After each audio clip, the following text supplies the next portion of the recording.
Hi everyone, Samir and Sumit here, and welcome back to our Formula One podcast. Today we'll be talking about the 2024 Emilia Romagna Grand Prix. Yeah, and this was actually a pretty interesting race for the most part. For today's standards, it was pretty decent. It wasn't the most exciting race, but it certainly wasn't the most boring one. I agree with you, yeah, and I see like what you mean with that. Like the race kind of was the usual, but Yeah, it wasn't like necessarily as boring as previous races. yeah. However, I think the whole build up of this weekend itself was one of the better build ups of the weekend because it like in my opinion it changed dramatically from what we saw on Friday practice to qualifying in the race.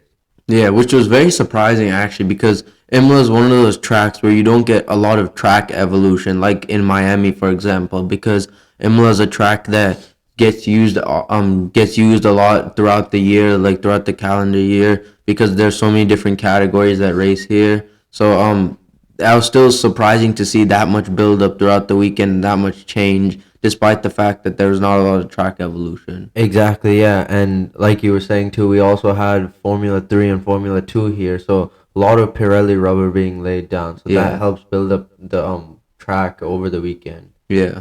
So going on into FP1 then, one of the main stories was that Lando Norris would be looking to continue his red hot form with McLaren, taking his first win in Miami last weekend, and we would see whether or not he could continue that really good form and try to get another win even here in Imola. But historically, we know that Max Verstappen has been really on point in Imola. He won the last two races, but Lando Norris has also taken two podiums in Imola as well.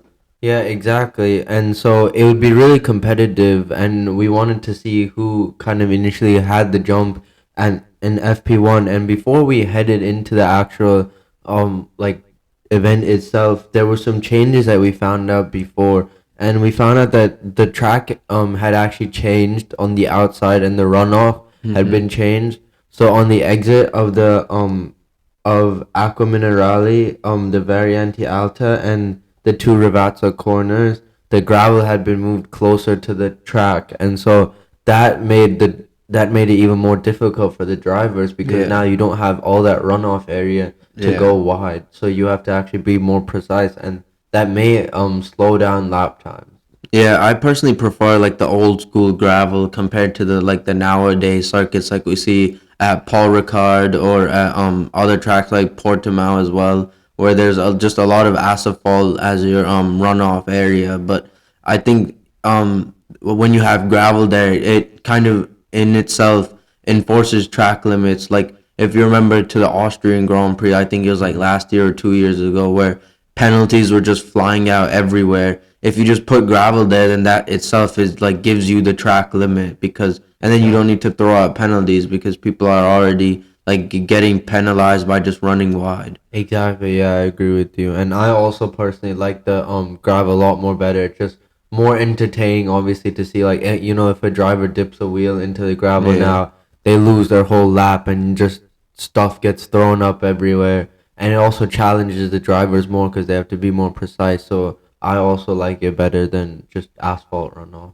Yeah, so going on into FP1 in this weekend, one of the main talking points of free practice one was that Max Verstappen seemed to be struggling a lot in his Red Bull. Yeah, I mean it was I mean, normally a lot of drivers struggle in FP1 because you're getting used to the track, and we have seen Verstappen struggle Yeah. before, and even in this session, other drivers were also struggling. But Verstappen, this FP1 session, he seemed to be struggling a lot more than normal because like back to back lap times, he just couldn't get the same series of corners hooked up. Whereas Yeah. normally we see him after one mistake, he immediately corrects it for the rest of the weekend.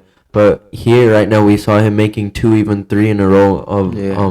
mistakes, and so that was highly unusual to see. Yeah, a lot of drivers too were getting messed up at the Variante Alta chicane coming out of Aqua Minerale. It's kind of an uphill and then it's a very fast right to left chicane. So a lot of drivers were just getting that right hander messed up and ended up cutting the grass there now for this year. There's a patch of grass there. So we saw Charles Leclerc and we saw Max Verstappen too, both making mistakes there.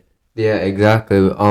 I think the main corners that a lot of drivers were struggling with were those Acqua Minerale, Variante Alta, and the two Ravazza corners. Just Yeah, ironically, the new places where the gravel has been changed to, just drivers weren't getting it hooked up, and yeah, it wasn't just the rookies too. We were seeing the experienced drivers like Verstappen, Hamilton, Ricardo, all of them just kind of not able to hook laps up yeah. too. So just extremely difficult for all the drivers. Yeah, even at the Ravazza corners, you had Sonoda, Sargent, and Piastri all running wide there. So just but that's what FP1 is for, I guess, and just exploring the track limits and all that. Even we saw Daniel Ricciardo to get it wrong there, but luckily there were no major crashes. Exactly.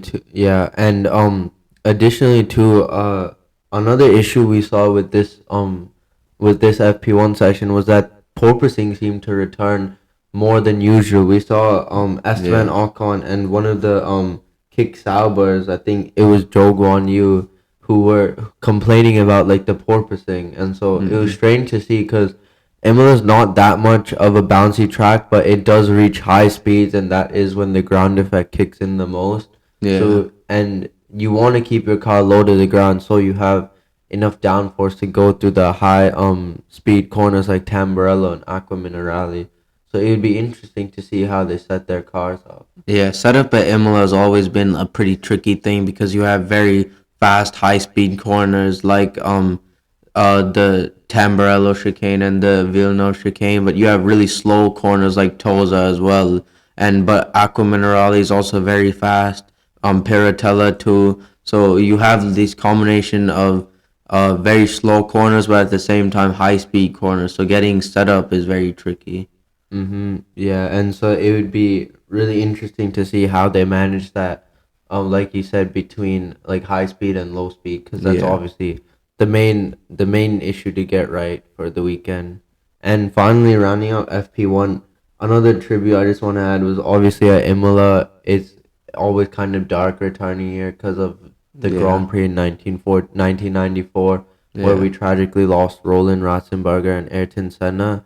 And so Hmm. this weekend, it was really nice to see the drivers paying their tributes to those two fantastic drivers by wearing Yeah. stickers for Roland Ratzenberger, and then Sebastian Vettel actually returned and held like a Forever Senna team themed like tribute, and so he gave the drivers T-shirts and balaclavas with Senna's colors on it. So that was pretty nice to Yeah. pay tribute to those two. Yeah, a very good sign of respect from Seb. Obviously, he's also a great world champion, like Ayrton Senna too. So, and it was great to see all the drivers there participating. I don't think any driver missed out on it, and even the Formula Two and Formula Three drivers joined in as well. So it's a really good sign of respect. Mm-hmm. But also in FP1 too, we saw Alex Albon when he hit like a curb, it just kind of knocked the electricals out of his Williams and just completely shut off his car. So that was not a good sign for Williams. Yeah, they've been struggling with parts this year. Yeah. So anyway, rounding out FP1, it was Charles Leclerc who topped the time tables for Ferrari. Obviously, it was FP1, but it was still promising days. It also looked promising for George Russell and the Mercedes in his hands. Next up came Carlos Sainz, and followed him were the two Red Bulls. Perez was actually ahead of Verstappen, and then Yeah. Sonoda in the RB was up there. So Sonoda looked like straight away he was finding pace compared to Ricardo. Yeah. Then Lewis Hamilton came seventh, followed by the two McLarens of Norris and Piastri, and Fernando Alonso rounded out the top 10.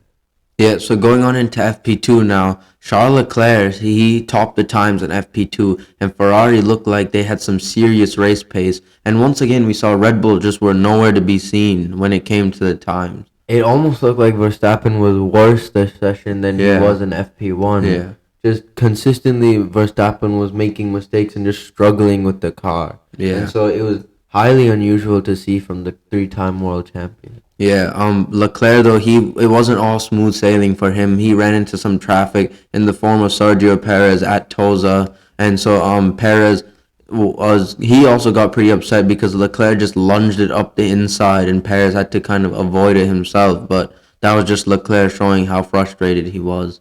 Yeah, and like you're saying about the traffic too, this is since FP2 was similar track conditions to qualifying later to Yeah, come, a lot of drivers were eager to get clean runs in for qualifying sims, Yeah. and a lot of traffic was occurring. And we saw the likes of Verstappen get impeded by Hamilton, and then Even Alonso got, yeah. Alonso got impeded by Hamilton at Tosa. So just it would also be good practice for the engineers to help get their drivers out of the way of other cars to make sure that no penalties, additional penalties or like grid penalties are earned for them. Yeah, especially with Leclerc having a new engineer, he has to kind of get his grips together too. Exactly, yeah. And Imola's a hard track to overtake on, Yeah. so It's like you definitely have to get out of the way quickly or you will ruin someone's lap. mhm. It's not like Paul Ricard where there's loads of runoff where you can avoid it. In Imola, if you get even like too a little bit too close because of how flowing the track is, if you get one corner wrong, you're going to get another one wrong. Mm-hmm. And speaking of that too, it was just kind of now a lot of drivers just seem to be struggling with one corner rather than the Yeah. whole lap, which was promising for them, but kind of like you said, it just ruins the whole flow still. Yeah. And that culprit seemed to mostly be the sequence of the Variante Alta and Aqua Minerale. So the section of Aqua Minerale to the Variante Alta, that just kind of seemed to be catching the drivers most out. And I Yeah. think a big part of that was also the wind was changing a lot, and obviously these cars are really susceptible to wind, so Yeah. that that played a part in hurting them too. So it would be Yeah. pretty interesting to see come qualifying, because obviously if the wind is high, then even more challenging for the drivers. But if it's really low, then that has potential for it to help the drivers. Yeah. And so we saw also Oscar Piastri up there from McLaren. He was up there in P2 and Yuki Tsunoda up there in P3. So definitely confirming from what we saw in FP1 how like you said something about how fast Yuki Tsunoda was in the RB2. So this is their home race RB. They're based in Faenza, which is not too far away from Imola. So they definitely want to perform well. So to end out FP2, Leclerc again topping the timesheets, and it was Oscar Piastri and Yuki Tsunoda who were the surprises and showed great pace at Imola at a very definitely the driver makes the difference type of Yeah. track. Then we have Lewis Hamilton fourth and George Russell fifth. So promising signs for Mercedes as Carlos Sainz was sixth, and then the two Red Bulls seventh and eighth, and Yeah. both of them looked like they were just struggling a lot. So it was kind of exciting in a way as a fan to see, Yeah. but at the same time you also like are just left confused because obviously you don't see Verstappen especially struggling a lot. So it'd be interesting to see. And then Nico Hulkenberg finished ninth and Fernando Alonso finished 10th. Yep. So going out into FP3, this was actually a really shocking session. You had McLaren finishing 1 and 2, and Oscar Piastri at the top from his teammate Lando Norris, and then you had the two Ferraris in third and fourth. But once again, Max Verstappen was just down in sixth. So just once again, the Red Bulls nowhere to be seen. But the McLarens were definitely the surprise of the session. And it was really interesting, like you say, Red Bull's continuing to struggle. It just looked like not a lot of drivers were finding a lot of improvement out Yeah. on this track, except for maybe like the McLarens and Yuki Tsunoda, because Yeah. it seemed like just continuously drivers were struggling, and we saw that especially with Fernando Alonso and Sergio Perez. Yeah. Alonso crashed out at the second Ravazza after again the wind caused his rear end to step out. And then we Yeah. saw Sergio Perez get it all wrong at the Variante Alta and hit the wall on the exit. Yeah. And so again the gravel punishing the drivers. But I mean, I like that in my opinion because it makes them better as well. Yeah, we saw also a lot of traffic this session in FP3. We saw Magnussen getting impeded by Ricardo because Ricardo was right behind Sonoda. So it was essentially three wide as Magnussen was approaching one of the corners. And we also saw Piastri getting held up by one of the Alpines right at the exit of the second Ravazza just as he was about to start a lap. So traffic once again like going to be a very important factor come qualifying. Yeah, and I think I mentioned this before too, but grid penalties would kill you here because Imola's statistically a really hard track to overtake on. Like we saw, like remember 2005 and 2006, the battles between Fernando Alonso and Michael Schumacher. Those Yeah, were that was the yeah. I great remember days. seeing the highlights, not the actual race. Wasn't alive then, but Yeah. the highlights were very interesting. I would have loved to have been a fan watching at that time. Yeah. So just grid penalties will kill you, and qualifying would be really important. Yeah. So continuing on in with FP3, then McLaren having really good speed, looking like they are going to be in the fight to try for pole position, but Ferrari up there, and with Red Bull being so far down, maybe we would see a McLaren versus Ferrari fight like the old days in Italy. But you never want to count out Red Bull when it comes to qualifying, especially Max Verstappen. Yep. So to basically just end off FP3, it was really interesting to see the two McLarens finding Yeah. pace, and ironically, it was Piastri ahead of Lando Norris. And I feel like statistically though, while it may not have seemed like Piastri was quicker than Norris, Piastri I feel like has just been really unlucky with a bunch of things, Yeah. and so, in my opinion, I wasn't really surprised to see him up there. But it's also like nice to confirm that like Piastri is right up there with Norris. Yeah, his season definitely like it's been from a personal point of view from him, he should be much more happier about than what it says on paper. So it was the two McLarens leading Piastri ahead of Norris, then the two Ferraris, Sainz ahead of Leclerc. So that Ferrari duo was alternating. So it'd be fun to watch them come Yeah. qualifying, especially they want bragging rights in front of the Tifosi. Yep. Then George Russell was fifth. Again, Verstappen struggling in sixth. Alex Albon had a really good session in seventh for the Williams. Again, Albon, driver making the difference type of track, and Albon Yeah. statistically hasn't been that good around Imola, so he was looking to bounce back. Then Ocon had a good lap for P8, and then Stroll was ninth, and Hulkenberg was 10th.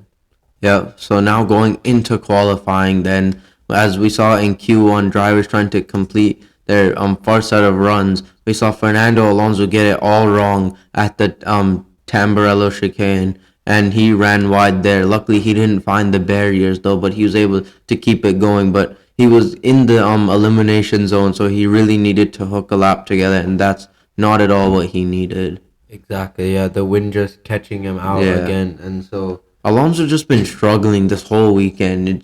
Doesn't seem like he's had a completely clean session. Him and Aston Martin as well. yeah, and you would think he would be the most comfortable around this Yeah, track, considering he's raced here since the San Marino Grand Prix days, yeah, and so it was highly unusual to see Alonso, but we waited to see what he would do come the end of qualifying. But come the end of Q1, he was in the pit lane by the time the checkered flag was waved, and so Alonso, who did get a good run in, just didn't have the pace, and he decided to call it quits himself. yeah. So all the other drivers were crossing the line, and Hulkenberg was the first one, and he actually put it fastest, Yeah, which was that was crazy. crazy. Yeah, Especially since Hulkenberg has never ever raced here in any category in Imola. yeah.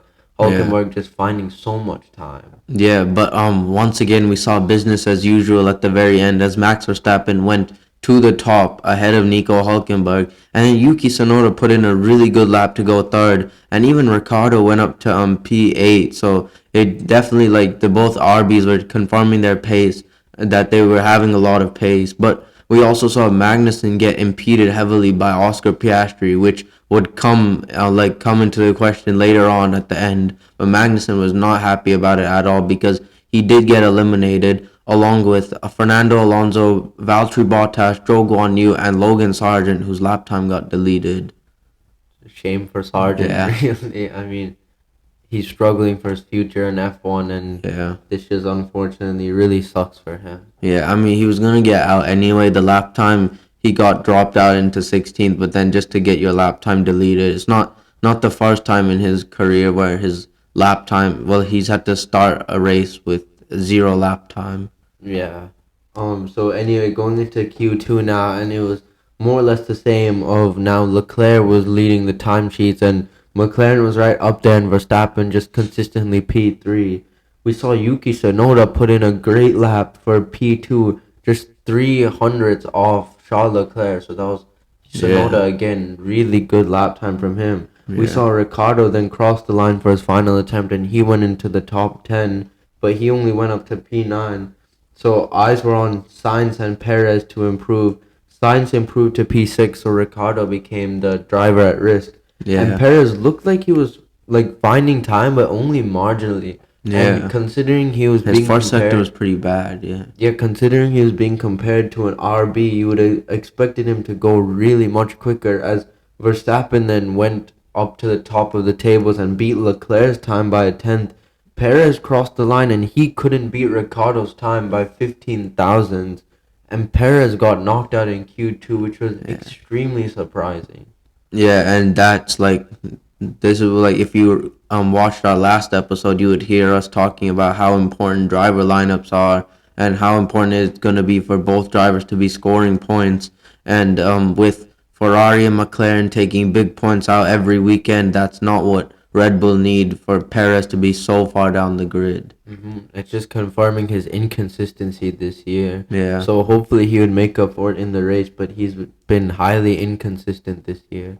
Yeah, so going into Q3 in the first set of runs, Max Verstappen went to the top then, and Lando Norris was just a tenth back on Verstappen when he finished his first set of runs. So it looked like it was going to be very close between the McLarens and the lone Red Bull of Max Verstappen. So we saw obviously Norris put in a time that was just a tenth off Verstappen. Sonoda then put a time that was pretty slow compared to them, but Sonoda was on used set of tires. Piastri then went to third, and he couldn't find nearly as much time Yeah, as Lando Norris. So another big change, considering his pace compared to Norris in FP3. Then the Ferrari challenge came, and Sainz put it fourth, and Leclerc put it third, and so it was kind of like really shocking that Ferrari's pace all of a sudden just fell off, and now Verstappen and hooked a lap together to put him fastest. So again, Verstappen just confirming why he's a world champion. yeah, you never want to count out Verstappen when it comes to qualifying. But also Leclerc now finally looks like that he's been the quicker Ferrari this whole weekend. Sainz has just seemed like he's been struggling. But speaking of struggling, the two Mercedes, Hamilton has just been so far back compared to Russell. Like Mercedes have just been nowhere this whole weekend. They've been like in points paying positions, but Russell has just been constantly putting the pressure on with no support really from Hamilton. hmm And this whole time, Ricardo was in the garage because he only had one set. He used one less set of new soft tires than Sonoda. So Ricardo decided to just give it one run. And so his time was good enough for eighth, and that would be it for Ricardo. And going Yeah, into the final runs, then we saw Verstappen was improving his time. yeah, Leclerc tried to improve. He improved his time, but it was only good enough for P3. Verstappen, though, he was finally hooking up a lap yeah, together, and it showed that when he hooked a lap up, it was really, really fast. And so yeah, Verstappen extended his time by a tenth of a second, and Lando Norris could only get within a tenth of that, and he couldn't do much better. Oscar yeah, Piastri then went faster than Lando Norris, and Piastri put it ahead of Norris. So just again, Piastri showing that he's just as quick, and if not quicker than Lando Norris. yeah, And incredible lap from Oscar Piastri. However, unfortunately, it wouldn't yeah. count because Piastri got a three-place grid penalty for impeding Magnussen in Q1. So unfortunate for Oscar Piastri, and that promoted Lando Norris to the front row. Yeah, Oscar Piastri would start fifth, but that shouldn't take away the incredible lap that he put together. He flew through the middle sector. It was an incredible middle sector he put together. But unfortunately, it was the last sector that cost him. He's just 7/100ths away from dislodging Max Verstappen from pole position. Though that would have got a huge roar of applause from McLaren and probably even the Tifosi. So Verstappen started P1 again. I saw this YouTube comment. It was like it stuck out to me. It was an unpredictable quality with a predictable result. Yeah, that And that so is a good comment. that Yeah, pretty much just sums it up. Verstappen again just showing why he's the class of the field this year, hooking the lap up when it matters most to get pole. Lando Norris, Charles Leclerc, and Carlos Sainz inheriting one position after Piastri's penalty dropped Piastri to fifth. Then George Russell came sixth, And then Yuki Tsunoda was seventh, another brilliant lap from the Japanese driver. Ricardo was ninth, so it was RB's first like double Q3 of the year, Yeah. which is a really good showing from RB and a step in the right direction for them. Then Lewis Hamilton came eighth, and Nico Hulkenberg came 10th. So Hulkenberg putting in a great effort considering this was his first time at Imola, and Lewis Hamilton would be pretty disappointed about being quite far off George Russell.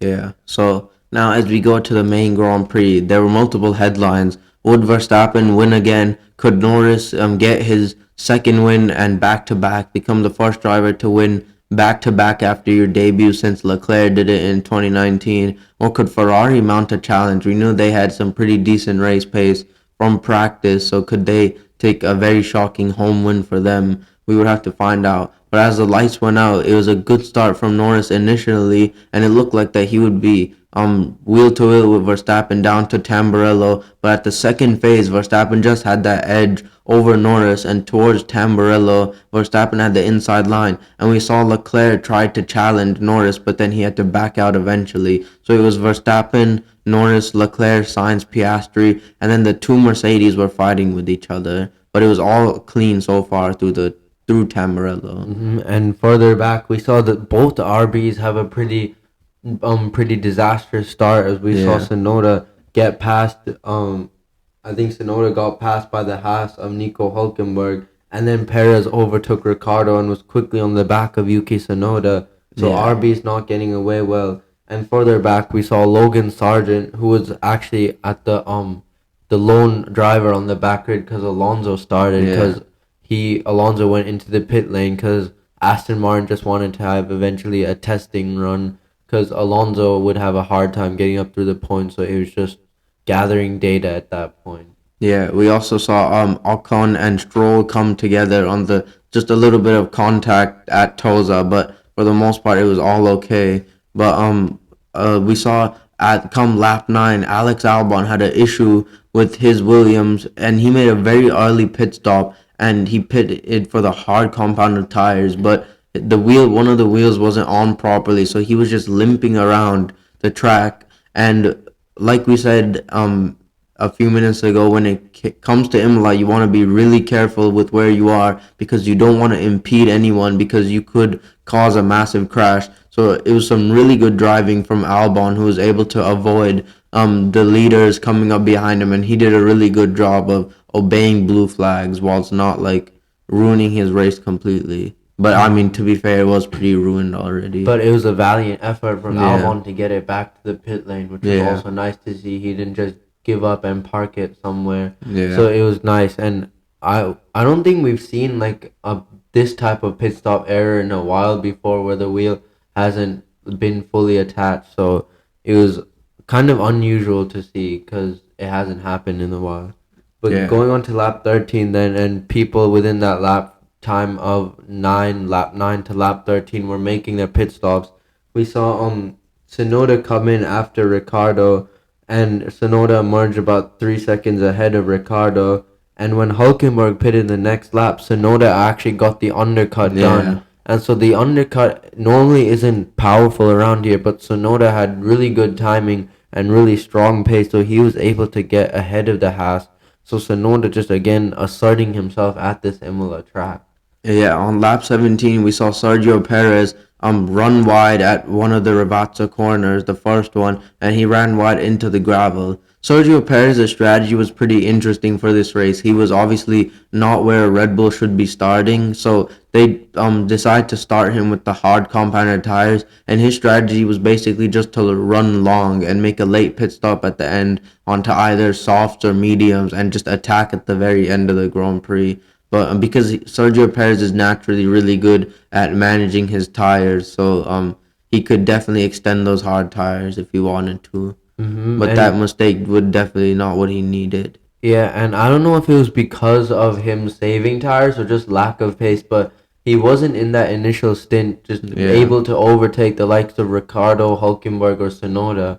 So it was like weird to see, but I think ultimately it just came down to strategy. Yeah. Because I mean, hopefully for him, he wasn't struggling to get past the RB, but Perez obviously knows how to save the tire, so he definitely knew what he was doing. Yeah, on lap 24, we saw Oscar Piastri come in and make a pit stop for McLaren. He went from the mediums to the hards, and at that time, we also saw Max Verstappen. Up until this point, he was leading, but he wasn't exactly comfortable. He said he didn't really have a lot of grip, and he got a black and white flag for a track limit. So if he did that again, he would get a time penalty, which was not good at all because Norris was right behind him in P2.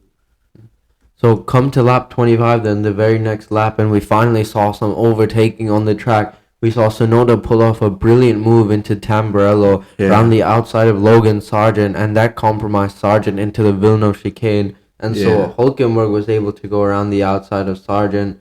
So Sargent, who hadn't pitted yet, lost out a lot. And on that same lap, we saw Hamilton run wide at Aqua Yeah, that was a Minerale. very unlike Hamilton mistake. It was the second time also he made that mistake this weekend at the Yeah, same corner. So yeah.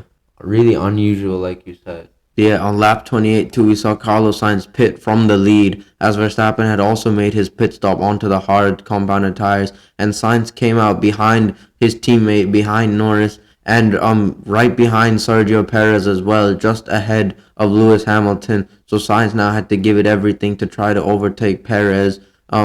But Perez was he also came in then on between lap 28 and lap 40. Perez had made his pit stop and he pit onto the medium tires. So I think he came in around like lap 38 because he was yeah, on a charge after that. yeah, I expected him to kind of stay out a little bit longer, but it also made sense from where he was. He didn't want to fall too far back behind the pack, so I think they ended up pitting him in a pretty decent spot, put him onto the mediums, and he was on around other cars who were all on hard compounded tires, so he was just able to charge his way through the field. Yeah, like within 5 laps, he got past both RBs and Nico Yeah. Hulkenberg. So we that definitely confirmed that he was just saving his tires in the initial stint. Yeah, on lap 42, we saw him overtake the RB of Yuki Tsunoda, move himself up into eighth place, and then he had a very monumental gap of 29 seconds to try to overtake the Mercedes of Lewis Hamilton, who was up around down the road. So now going on to lap 47, and we were seeing more overtakes occurring. We saw Stroll around the outside of Nico Hulkenberg on Yeah, lap 46. So Stroll was fighting his way back from the back, and on lap 47 we saw Charles Leclerc, who had been charging down Lando Norris, run wide again at Variante Alta. So yeah. just again, even at this late of the weekend, just drivers struggling with that corner, and that ultimately I think just cost Leclerc the chance to hunt down Lando Norris. Because Yeah. after that, Norris took off.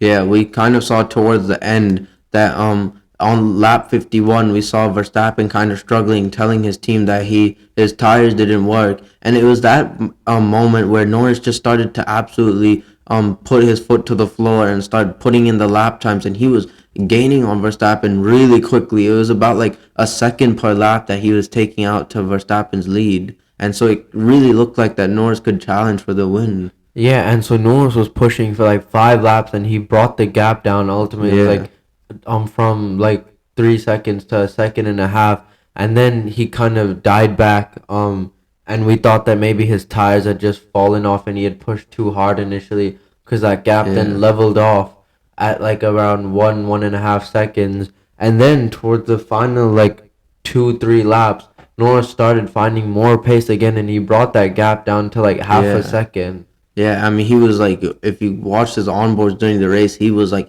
he almost lost it twice at the exit of the Tamburello chicane with a lot of oversteer, but he was just pushing his McLaren to the limit. He brought the gap down substantially, but at the end, he just ran out of laps to chase down Max Verstappen to try to overtake, but he put in a valiant effort, and in the end, though, it was Max Verstappen who made it 3 wins in a row in Imola and won the Emilia Romagna Grand Prix. And just behind came Lando Norris in P2, taking another podium at Imola for McLaren, and then Charles Leclerc taking a very welcome podium for Ferrari. Yeah, their first podium at Imola since Michael Yeah, Schumacher in wow. 2006. Yeah, that's a pretty wild record. Yeah, and it's I mean, it's always nice though in a Ferrari to stand on the podium in Yeah, Italy. So it was a great job to Charles Leclerc, who I think he maximized himself. I think this weekend definitely the McLarens were quicker than the yeah, Ferraris. So that kind of mid or actually higher up order seemed yeah, to be pretty competitive now, and it also looked like that the McLarens were right up there with Red Bull too. So it looked like maybe now Red Bull were losing their advantage, and McLaren was looking like they could regularly contest Red Bull. yeah. And with Sergio Perez's poor result of just eighth, that meant that he would fall back in the drivers' championship. So Leclerc actually moved up into P2. And yeah, and Norris moved into like a couple of points within Perez, so Yeah, that battle for second place really heating up. Verstappen yeah, obviously just extending his advantage in the yeah. drivers. So Piastri finished fourth, and it was A another really good nice result. result for Oscar Yeah, Piastri. But again, just really unlucky weekend for him, and just not really being able to show his true like pace and like true deserving results. Honestly, yeah, then Carlos Sainz came fifth, and honestly, that I think that was kind of the maximum he could have gone because McLarens were definitely quicker, and it looked like just in the race Leclerc was quicker than Sainz. So I think Sainz just did a good job of managing himself, yeah. and then Lewis Hamilton and George Russell were really farther back, like 12 seconds back. And do you remember like that interesting call where Russell was ahead of Hamilton, Oh yeah, and yeah. then like Russell said his tires were falling off, and his team said they should pit him, and Russell asked how he would get the place back from Hamilton, and Mercedes was like, "Oh, we're not gonna give it back because Hamilton will be too far ahead." Yeah, that was very odd because Mercedes had concerns that Russell wouldn't be able to make it to the end of the Grand Prix, but like, why would you like bring him in and then not give him the position back? Exactly, and that fell down to Sergio Perez being so close to George Russell. Yeah. Essentially, I think Hamilton would have come out behind Perez, and there's no Mhm. way he would have been able to overtake the Red Bull. Yeah. So Perez finished eighth, then Stroll finished ninth for his first point since Australia. So it was a pretty good drive from Lance Stroll, and Sonoda again picking up a point for RB and just confirming his how dominant he was around this track. Although be it was slightly less than what RB would have expected with both cars being in the top 10. Yeah, I mean Sonoda's been in red hot form this season. He's like consistently there, bringing in big points for RB, and where they are in that tight midfield battle. Even 1 point, if you take 1 point at every single race, you're gonna end up with like 26 points with the amount of races that we have this season. So, and that's a lot for how far low they are in the championship with that battle. That could earn you so much money and so many more places. For sure, yeah. Yep. So that's it for this episode, and thanks guys for taking a listen to this. And be sure to join us next time as we take a look at the 2024 Monaco Grand Prix. Thank you.